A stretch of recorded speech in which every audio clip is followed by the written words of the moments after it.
आमची केशर आंब्याची बाग आहे, 15 वर्ष झालं. आणि जी माती आहे बागेची ती आपली तलावातली. आणि ह्या वर्षी आमची 600 झाड आहेत आंब्याची रोपं. आणि ह्यावेळेस अचानक म्हणजे माझं बदललं का काय म्हणून काही झालं नाही, पण मधला जो टप्पा होता 70-80 झाडांचा, तो त्याचा मोहर पूर्ण करपून गेला आणि पूर्ण झाडांची पानगळ पण झाली.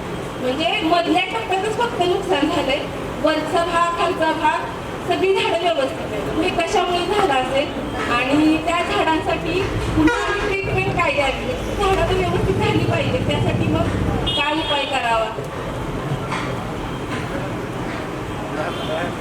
देवापूर, गाव देवापूर, नाव आणि गाव? अर्चना अमर बाबर, गाव देवापूर.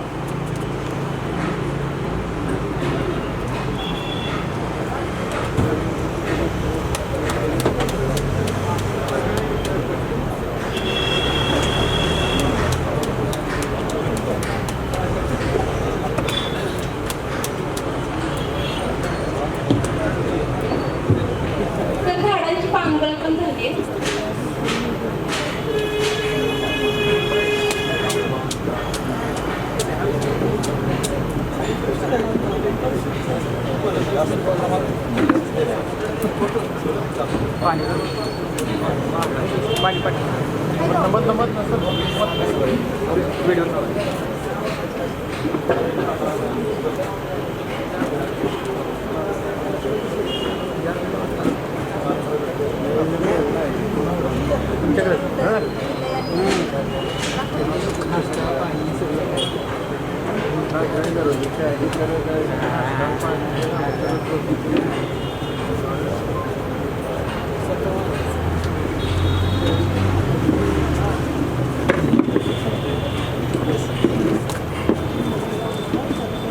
आता यामध्ये उत्तर येत आहे. एक 5-6 मिनिटं थांबा, संपदाला करायचं.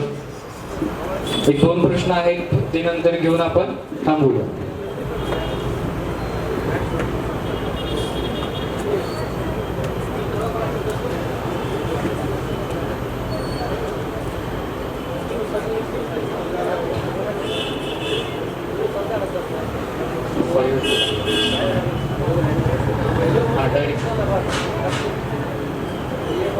हा, आपण काय केलं पाहिजे?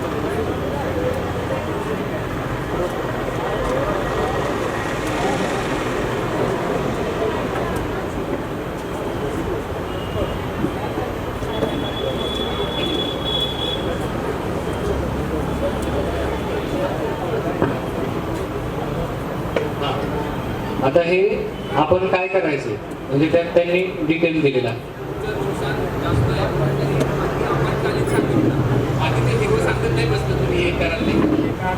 आता त्यामध्ये त्यांनी काय दिलंय, पहिले तर ते जे मधल्या पट्ट्यांमधली झाडांमध्ये झालेलं आहे तर तिथली माती तुम्ही उकरून बघा पहिल्यांदा. आणि त्याच्यामध्ये काय आहे की चिखल जास्त असेल किंवा पाणी साचलं किंवा जास्त पाणी साचून राहिलं असेल, त्यामुळं मुळं तुमची स्ट्रेसमध्ये गेलेल्याची शक्यता आहे किंवा कुजल्याची शक्यता आहे. तर तुम्ही ते आधी माती उकरून बघा. दुसरं असं आहे की तुम्ही एकसारखं पाणी देताय का किंवा काही ड्रिपर चॉकअप झालेत का, बंद झालेत का, हे तपासा. ते पण त्यांनी सांगितलंय. त्यानंतर मोहर आणि पानांवर काय लक्षण आहे, तर एक तर पहिली गोष्ट आहे की मोहर का गळू शकतो, एक तर हवामानामुळे गळू शकतो, दुसरी गोष्ट की जमिनीतून जर अन्नद्रव्य ती गेली नाही तर गळू शकतो, तिसरी गोष्ट आहे की बुरशी आणि कीटकनाशक. या 3-4 गोष्टी महत्वाच्या आहेत. तर त्याच्यावर त्यांनी दिले की मोहर आणि पानावरची लक्षणं काय ते एकदा चेक करा. मोहरावर पांढरट पावडर दिसते का, तर आपण त्याला पावडर मिळते भुरी म्हणतो, ते दिसतंय का. त्यानंतर पानांवर काही काळपट डाग किंवा जे पानांची टोक आहेत ती काळी पडलीत का, हे बघू शकतो. त्यानंतर मोहर हलवल्यानंतर जे छोटे छोटे किडे उडतात, आपण त्याला तुडतुडे म्हणतो, तर त्या तुडतुड्यामुळे पण तुमचा मोहर गळू शकतो. तर ते आहेत का ते तुम्ही सगळं आधी चेक केलं पाहिजे. आणि जर झाडं वेगानं पानगळ करत असतील किंवा करपत असतील तर पहिल्यांदा पाणी व्यवस्थापन आणि ड्रेनेज हेच तुम्ही पहिल्यांदा सगळ्यात बघून घेतलं पाहिजे. फर्स्ट एड म्हणजे ते सगळ्यात महत्वाचं आहे. आणि त्यानंतर मग त्यांनी पुढचं हे दिलेलं आहे. आता तुम्ही जसं म्हणत होता की ते हवामान म्हणजे वादळ आलं किंवा कडक ऊन पडलं असेल तर ते आता ह्याच्यामध्ये आहे हीट स्ट्रेस, म्हणजे तापमान जास्त आहे त्याच्यामुळे कदाचित होऊ शकतं, किंवा पाणी जर दुपारी दिलं कडक उन्हामध्ये तरी पण मुळांना चरका बसू शकतो, किंवा जास्त बाष्पीभवन झाल्यामुळे आपले ते क्षार आहेत, ते क्षार जर मुलांच्या तरी पण प्रॉब्लेम येऊ शकतो.